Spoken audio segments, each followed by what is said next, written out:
Voilà, chers paroissiens, nous nous retrouvons pour ouvrir ensemble notre Bible dans le livre d'Isaïe, le chapitre 63 et 64, et comme nous en avons pris l'habitude, commençons par demander au Seigneur d'ouvrir nos cœurs. Au nom du Père, du Fils et du Saint-Esprit. Amen.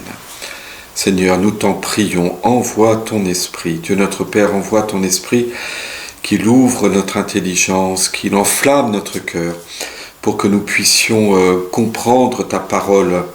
Ouvre pour nous l'Écriture et pour que ta parole puisse vraiment prendre chair, prendre vie dans nos existences.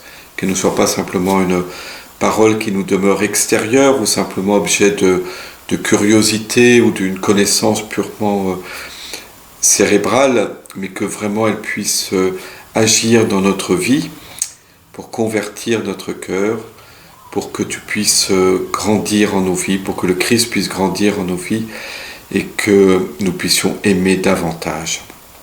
Au nom du Père, du Fils et du Saint-Esprit. Amen.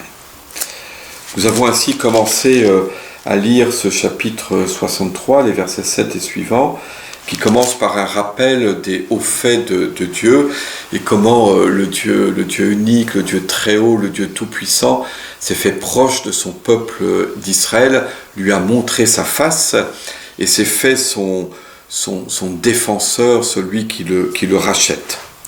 Jusqu'au verset 9.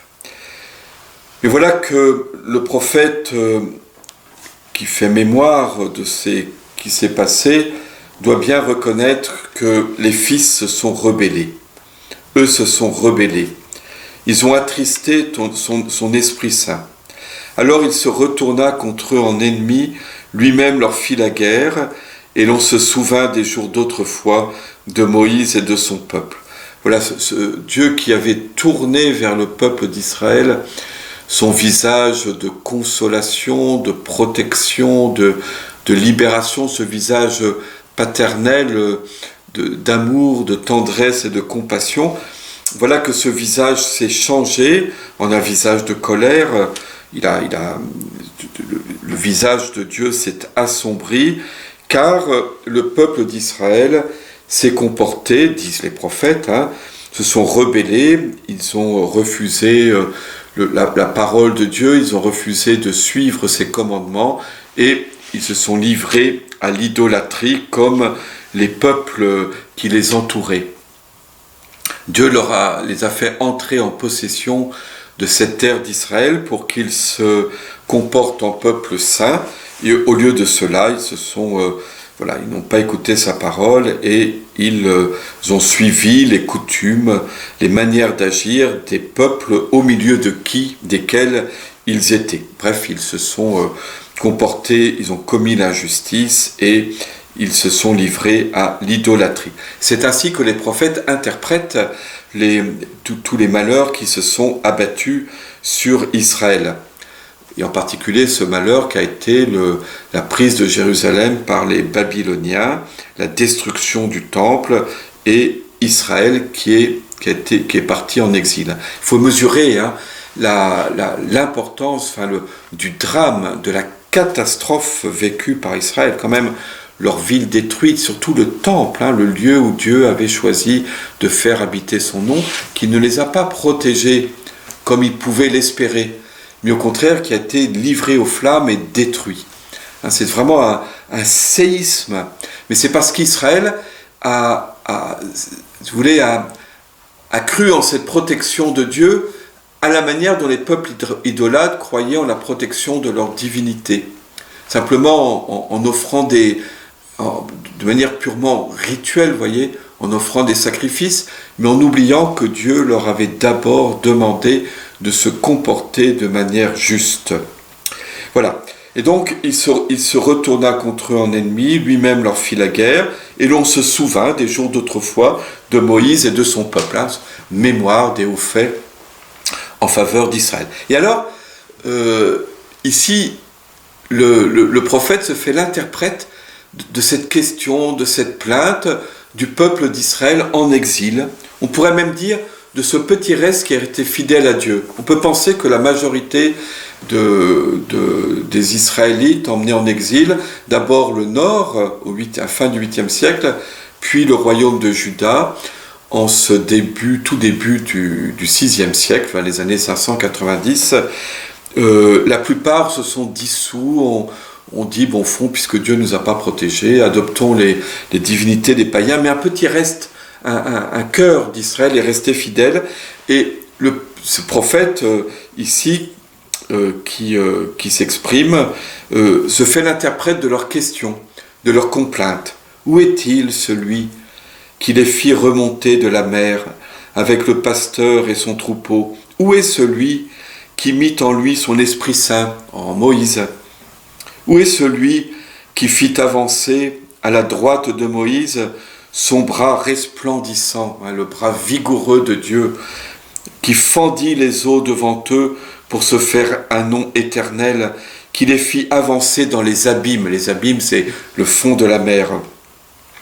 Comme chevaux à travers le désert sans qu'ils trébuchent. Le peuple d'Israël qui est passé à travers la mer comme des chevaux peuvent galoper dans les steppes, voyez, sans qu'ils trébuchent. Alors qu'au contraire, les chevaux et les cavaliers de Pharaon, eux, ont été engloutis par les flots. Vous voyez, le prophète se fait l'interprète de ces hommes religieux en Israël, mais en exil à Babylone, qui font mémoire de ce que Dieu a accompli en faveur de leur père au jour de l'Exode. Comme on fait descendre le bétail dans la vallée, l'Esprit du Seigneur les menait au repos dans leur terre d'Israël. C'est ainsi que tu conduisais ton peuple pour donner splendeur à ton nom. C'est important ça aussi pour ces prophètes. Tout vient de Dieu et tout va vers Dieu. C'est-à-dire que si Dieu agit en faveur de son peuple, c'est pour aussi que les peuples, que toutes les nations glorifient le Seigneur, le Dieu unique. Du haut des cieux, regarde et vois. Du haut de ta demeure sainte et resplendissante, où sont ta jalousie et ta vaillance, le frémissement de tes entrailles, ta tendresse envers moi, l'aurais-tu contenu? Alors c'est un très beau verset, voilà, Dieu est dans les cieux, du haut des cieux, comme quand nous disons notre Père qui est aux cieux. C'est sa demeure, Dieu est dans les cieux. Sa demeure, elle est sainte et resplendissante, elle est sainte et glorieuse, éclatante. Ce sont les attributs de Dieu, vous voyez, la sainteté, l'éclat, la gloire, voilà. Dieu dans les cieux et dans sa gloire, voilà.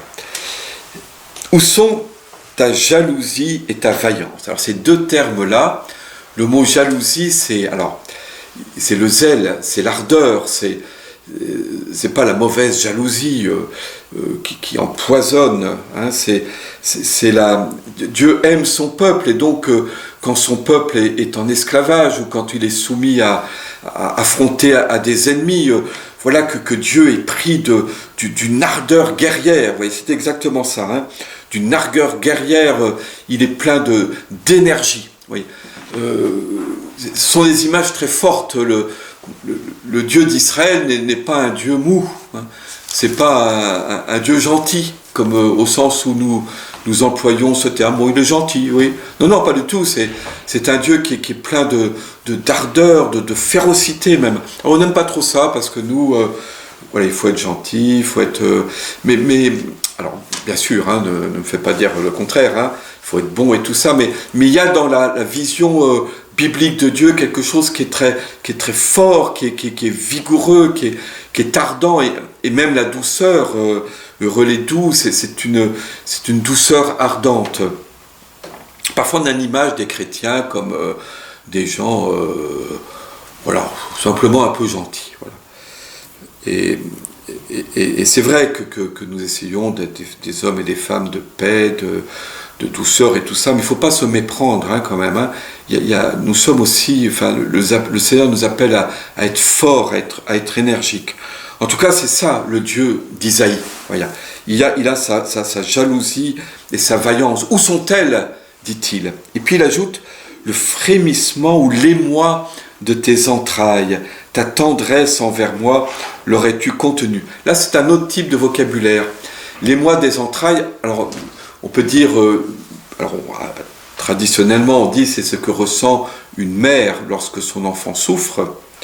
Enfin, je vous signale quand même que lorsqu'une mère voit son enfant en danger, elle est elle peut être extrêmement, elle est toujours d'ailleurs, tout d'un coup la fureur le prend, la jalousie et la vaillance, c'est aussi bien le guerrier qu'une femme, une mère dont l'enfant tout d'un coup serait attaqué. On retrouve ça, tout d'un coup l'émoi, le frémissement des entrailles, ça nous prend aux tripes.